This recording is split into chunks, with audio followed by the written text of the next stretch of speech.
اس سے پہلے کہ مجھے موت آ جائے، اس سے پہلے کہ میں مارا جاؤں، اس سے پہلے کہ میں کسی فیکٹری میں زندہ جل مروں یا پھر کوئی اندھا ڈرائیور میرا سر اپنی گاڑی کے ٹائروں کے نیچے کچل ڈالے،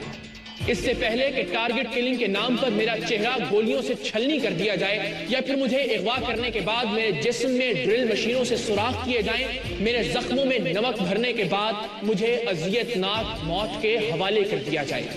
اس سے پہلے کہ کسی پروگرام میں ہاتھ باندھ کر نماز پڑھتا ہوا دیکھ کر مجھے سنی سمجھ کر مار ڈالا جائے یا پھر میرے نام کی وجہ سے مجھے شیعہ سمجھ کر قتل کر دیا جائے،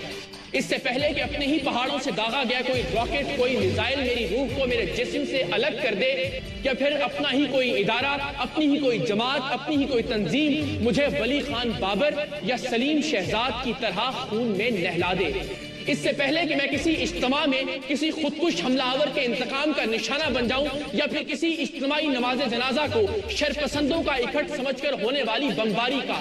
اس سے پہلے کہ میری زبان کوئلہ، میرے ہاتھ پاؤں راکھ کا ڈھیر اور میرا لہو عرض وطن کی گلیوں اور بازاروں کی مٹی کا حصہ بن جائے، اس سے پہلے کہ جلتی ہوئی لاشوں کی بو میں میری ماں میرے بدن کی خوشبو نہ پہچان سکے اور میری لاش کسی مردہ خانے میں میرے جلے ہوئے کپڑوں کی وجہ سے شناخت کی جائے، اور اس سے پہلے کہ جائے حادثہ پر چپکے ہوئے میرے جسم کے چیتھڑے کسی تعفن زدہ نالے میں بہا دیے جائیں، اور اس سے پہلے کہ میری چیخیں آہوں میں اور میری آہیں سسکیوں میں بدلنے کے بعد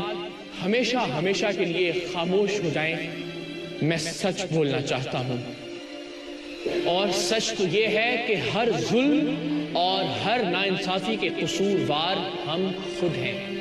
سچ تو یہ ہے کہ اس پاک سرزمین پر گرنے والی ہر لاش اور اٹھنے والے ہر جنازے کے ذمہ دار ہم ہیں، سچ تو یہ ہے کہ اس دھرتی پر گرنے والے ہر خون ناحق کے قطرے اور بیواؤں کی سونی کلائیوں پر ٹپکنے والے ہر آنسو کا حساب ہم سے مانگا جائے گا، سچ تو یہ ہے کہ مظفر گڑھ کی گلیوں میں براہنا کر کے گھسیٹی جانے والی ماں اور بیٹی بروز محشر آپ کا اور میرا گریبان پکڑیں گی، کراچی کی قصبہ کالونی کی 4 سالہ لائبہ کے جسم میں پیوست ہونے والی گولیوں، اس کے ننھے بدن سے اٹھنے والی تکلیف اور اس کے بے خطا ذہن میں اٹھنے والے ہر سوال کا جواب آپ کو اور مجھ کو دینا ہوگا، لوڈ شیڈنگ اور فیکٹری کی بندش کے بعد خود کو آگ لگا کر خودکشی کر لینے والے مزدور کے اصل قاتل آپ ہیں،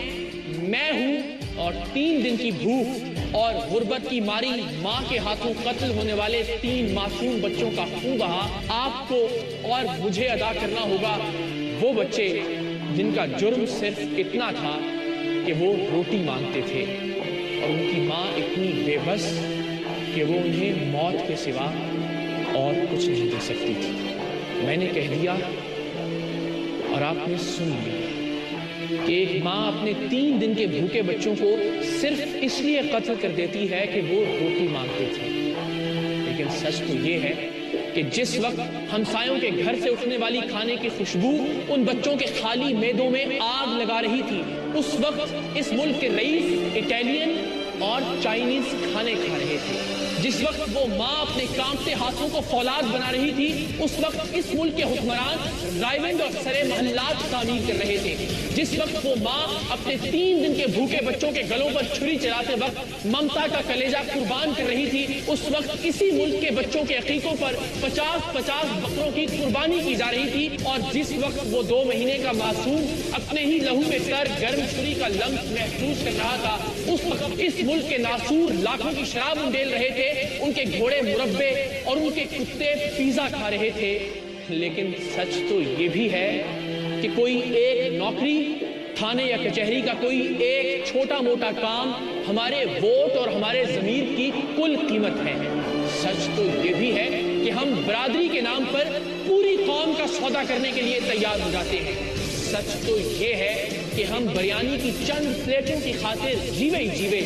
اور آوے یاوے کے نعرے لگاتے ہیں، اور سچ تو یہ بھی ہے کہ کبھی ہم ووٹ نہ دے کر بھی ظلم اور ناانصافی کی پشت پناہی کرتے ہیں، سوال یہ نہیں کہ ہم نے جسے اپنا ووٹ دیا وہ جیتا یا نہیں، سوال یہ ہے کہ ضمیر اور مفاد کی جنگ میں ضمیر جیتا یا پھر مفاد۔ آئیے آج عہد کرتے ہیں کہ اے زمین وطن ہم گناہگار ہیں، ہم گناہگار ہیں اے زمین وطن، پر قسم ہے ہمیں اپنے اجداد ماؤں بہنوں کی حرمت کی، اولاد کی، کہ اب محافظ نما دشمنوں کے علم ان کے کالے لہو سے بھگوئیں گے ہم۔ آخری مرتبہ اے متاع نظر آج اپنے گناہوں پہ روئیں گے ہم۔ گر کسی نے تیرے ساتھ دھوکہ کیا تو وہ کوئی بھی ہو اس کے رستے کی دیوار بن جائیں گے، جان دے کر تیرا نام کر جائیں گے۔ اے زمین وطن ہم گناہگار